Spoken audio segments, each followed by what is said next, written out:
ఆంధ్రప్రదేశ్ రాష్ట్రం నుంచి క్వాంటం టెక్నాలజీలో నోబెల్ ప్రైజ్ సాధించిన వారికి 100 కోట్ల నజరానా ఇస్తామని సీఎం చంద్రబాబు నాయుడు గారు ప్రకటించారు. Quantum Science, Andhra Pradesh Nobel Prize. Long back I announced 100 crore award. If anybody will get Nobel Prize, we are going to give 100 crores prize. Quantum computing అనేది computer టెక్నాలజీలో ఒక విప్లవాత్మకమైన మార్పు.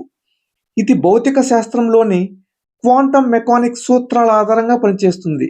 సరళంగా చెప్పాలంటే ప్రస్తుత సూపర్ కంప్యూటర్లు కూడా చేయలేని అత్యంత క్లిష్టమైన పనులను ఇవి సెకండ్లలో పూర్తి చేయగలవు. వీటి వల్ల ప్రయోజనాలు ఏంటో తెలుసా? కొత్త వ్యాధులు వచ్చినప్పుడు వాటికి విరుగుడు మందులు కనుగొనడానికి సాధారణ కంప్యూటర్లకు ఏళ్లు పడుతుంది. క్వాంటం కంప్యూటర్లు అణువుల పనితీరును విశ్లేషించి కొన్ని రోజుల్లోనే మందులను తయారు చేస్తారు. Cyber security.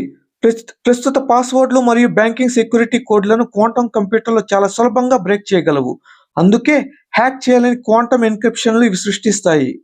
తుఫాన్లు, భూకంపాలు ఎప్పుడు వస్తాయో అత్యంత ఖచ్చితత్వంగా ముందుగానే హెచ్చరించగలవు. ప్రస్తుతం మనం వాడుతున్న ఆర్టిఫిషియల్ ఇంటెలిజెన్స్ కంటే వేల రెట్లు శక్తివంతమైన మరియు తెలివైన ఏఐ సిస్టమ్స్ దీనివల్ల సాధ్యమవుతాయి.